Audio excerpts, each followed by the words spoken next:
You cannot put into words the gravity, the tragedy, or the absolute pain of this situation. We are a Minneapolis family. But to everybody out there, do not think of these as just somebody else's kids. Those families are suffering immense pain right now. Think of this as if it were your own. Every one of us needs to be wrapping our arms around these families, giving them every ounce that we can muster. These were Minneapolis families. These were American families. And the amount of pain that they are suffering right now is extraordinary. And don't just say this is about thoughts and prayers right now. These kids were literally praying. It was the first week of school. They were in a church. These are kids that should be learning with their friends. They should be playing on the playground. They should be able to go to school or church in peace without the fear or risk of violence, and their parents should have the same kind of assurance. These are the sort of basic assurances that every family should have, every step of the day, regardless of where they are in our country.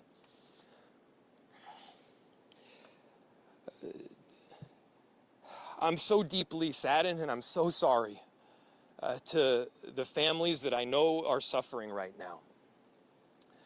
My ask is to everyone, stand by them. Love them. These families have forever been changed, and we've all been changed with them. We need to do everything possible to support them through this time. We have a family resource center that has been set up. I'm grateful for all of the law enforcement agencies from a number of different jurisdictions, all the different departmental support that we've received. They're going to be working tirelessly. There's also a family resource center that is being set up as we speak to make sure that we're there for everybody. Again, to the families that are suffering, to those that have experienced loss, I'm so deeply sorry. We're going to be with you every step of the way.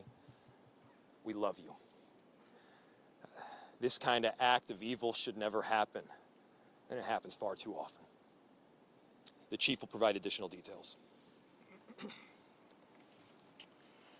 My name is Brian O'Hara, B-R-I-A-N, O''H-A-R-A. I am the Minneapolis Police Chief. Earlier today, just before 8:30 a.m., our city experienced an unthinkable tragedy.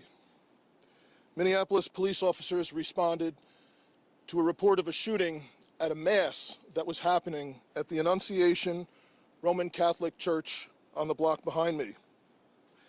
This worship service was marking the first week of school for children that are attending the Annunciation Catholic School. During the mass, a gunman approached on the outside, on the side of the building, and began firing a rifle through the church windows towards the children sitting in the pews at the mass.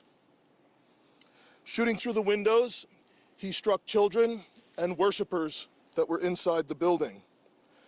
The shooter was armed with a rifle, a shotgun, and a pistol. This was a deliberate act of violence against innocent children and other people worshiping. The sheer cruelty and cowardice of firing into a church full of children is absolutely incomprehensible. Police officers from the Minneapolis Police Department immediately responded, entered the church, and attempted to provide first aid and rescue some of the children that were hiding throughout the building, while other first responders came and EMS responded to rush victims to nearby hospitals. 2 young children, ages 8 and 10, were killed where they sat in the pews. Their parents have been notified. 17 other people were injured, 14 of them being children. 2 of those children are in critical condition. The coward who fired these shots ultimately took his own life in the rear of the church. Our hearts are broken for the families who have lost their children, for these young lives that are now fighting to recover, and for our entire community that has been so deeply traumatized by this senseless attack. We will stand together to protect our children, our schools, and our houses of worship.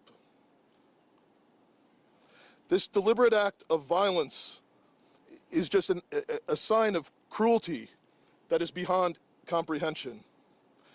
Our hearts are broken for everyone that's been affected by this tragedy.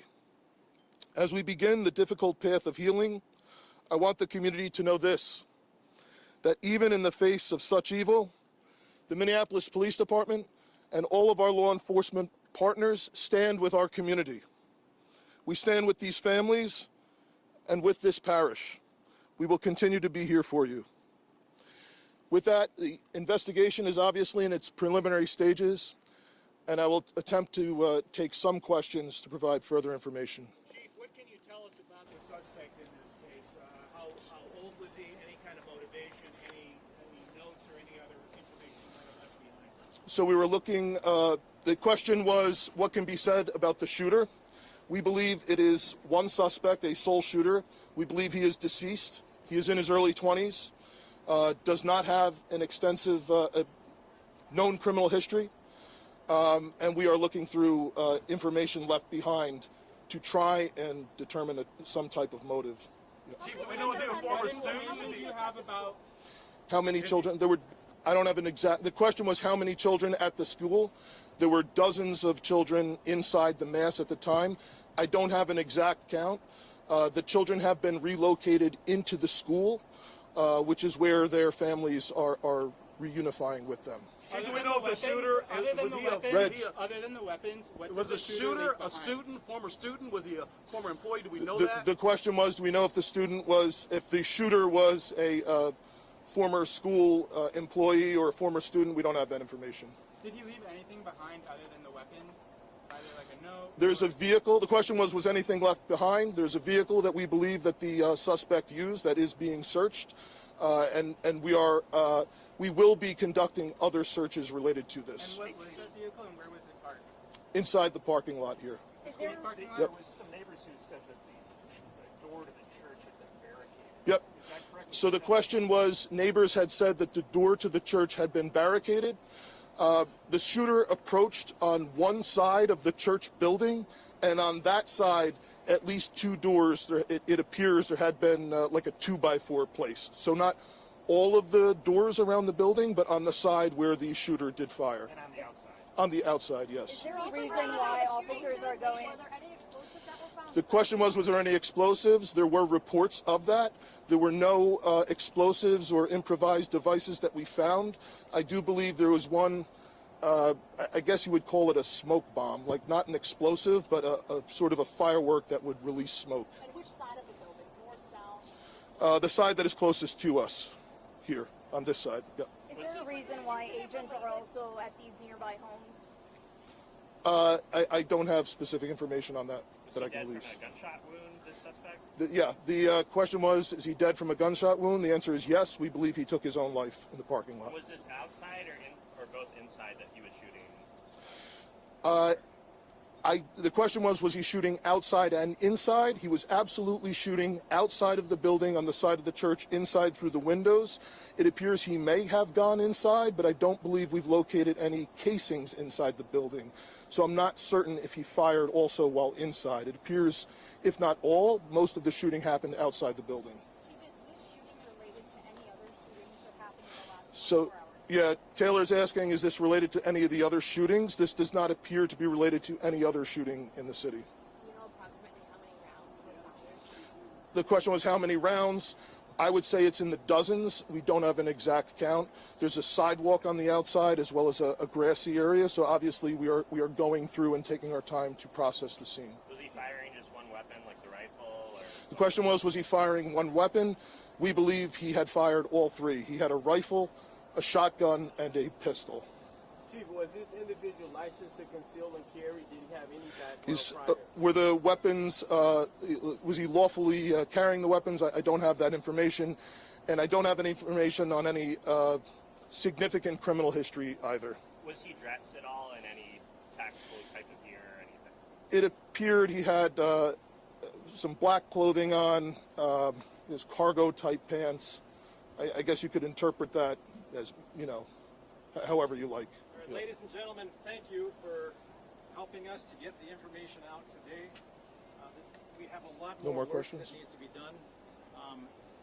We will return back later today to provide more details as they become available, and we'll let you know how you can know about that in the moments to come. Thank you. How can the public help? That's it. Thank you.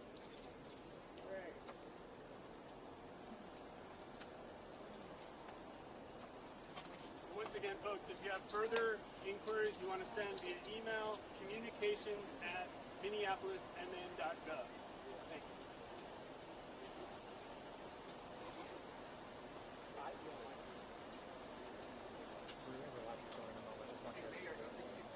Hi there, yes. Someone coming through? Oh, just sending them the. Hey, folks, one other quick thing. If you want to be absolutely sure to be notified of the next press avail, please send an email, again, to communications@minneapolismn.gov, just to make sure, triple sure you're on all the lists, okay? Thank you.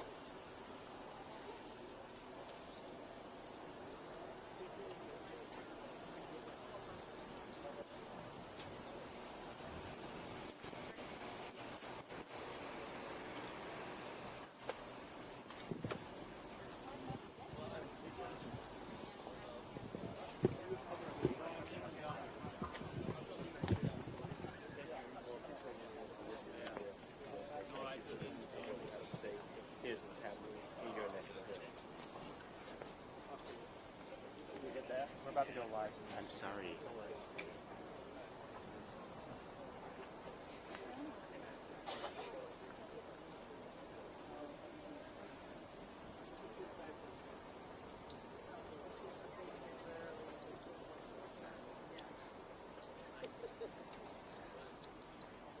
Song the children were singing after they left the chapel.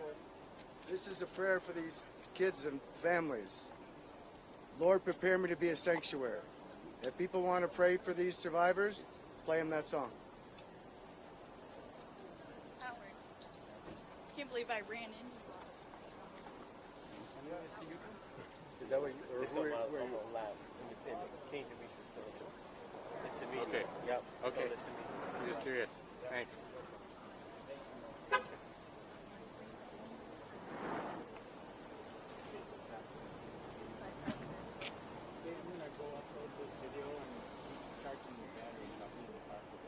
No worries. I might also join you in the car. I'm going to do an interview with someone who was here for that. You want to do that now? Yeah, I might come with you in just a second. Okay. Well, we could just do it over there in the shade too, if you want. No, it's a Zoom interview. Oh, I'm sorry. Okay, I didn't follow you. All right.